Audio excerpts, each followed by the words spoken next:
Olá, eu sou a doutora Mariana Lemos, cirurgiã plástica. E eu sou o Dr. Wander, sou cirurgião geral. Estamos aqui para tirar suas dúvidas sobre cirurgia combinada. E hoje o Dr. Wanderson vai começar contando pra gente quais são os principais critérios que a gente usa para ver se o paciente é um candidato ideal para cirurgia combinada. No consultório, o principal critério, principalmente das mulheres, é que elas já querem fazer uma cirurgia plástica e vêm com um problema de saúde, que a princípio eu avalio e vejo se dá para combinar a cirurgia junto com a plástica. Às vezes são procedimentos simples, combinar uma hérnia com uma lipo. Às vezes são cirurgias mais complexas, hérnia incisional, vesícula, e aí com abdominoplastia, mama, coxa, e aí a gente tem que ter uma avaliação mais complexa para indicar uma cirurgia combinada. Como o Dr. Wanderson falou, a gente tem que ver se as cirurgias são em regiões próximas, se o tempo cirúrgico de uma cirurgia somado com o tempo cirúrgico da outra cirurgia não vai extrapolar o nosso limite de segurança.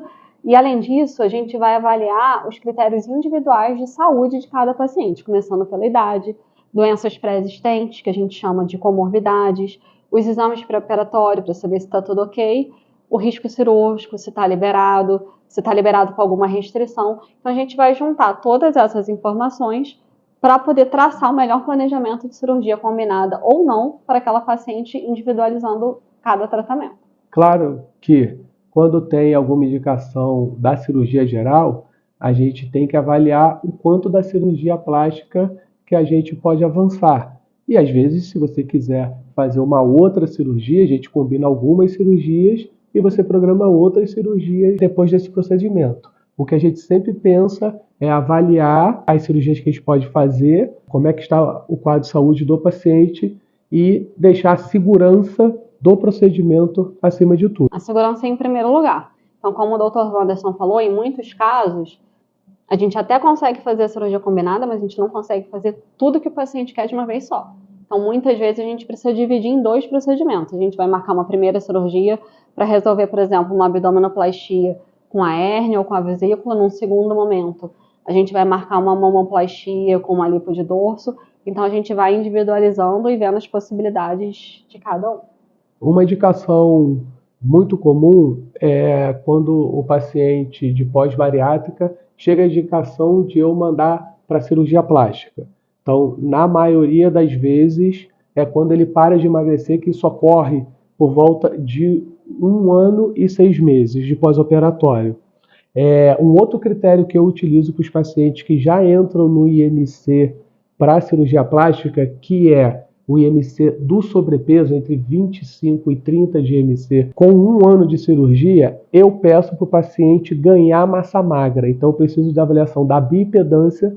Se ele ganhar massa magra e continuar no sobrepeso, eu posso liberar com 1 ano de cirurgia.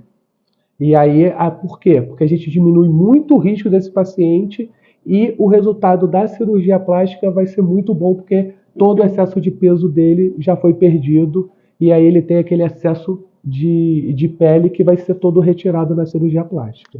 Esse ponto que o Dr. Wanderson falou é muito interessante, porque eu recebo muitas perguntas no Instagram, do tipo, doutor, eu tenho, sei lá, 1,70 m e 85 quilos, eu posso operar? A resposta é depende.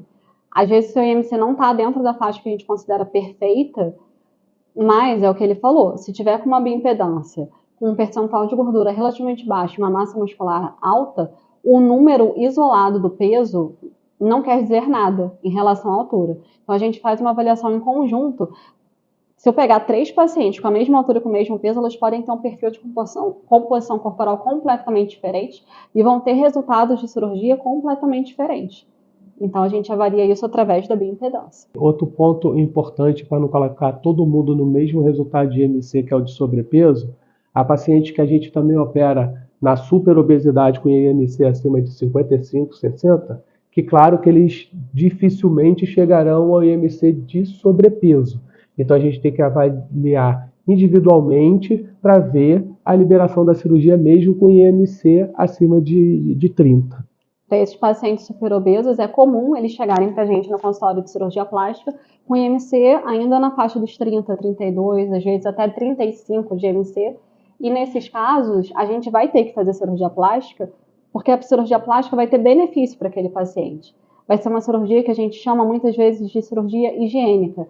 A gente vai retirar um excesso de pele que às vezes está causando dermatite, infecções, mau cheiro, ou até o peso do excesso de pele pode estar atrapalhando aquele paciente a emagrecer mais, porque ele não consegue fazer exercício físico adequadamente.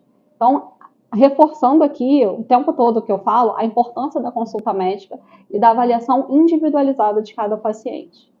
Se tiver alguma dúvida, deixa aqui nos nossos comentários e não se esqueça de inscrever no nosso canal para receber as notificações dos nossos próximos vídeos.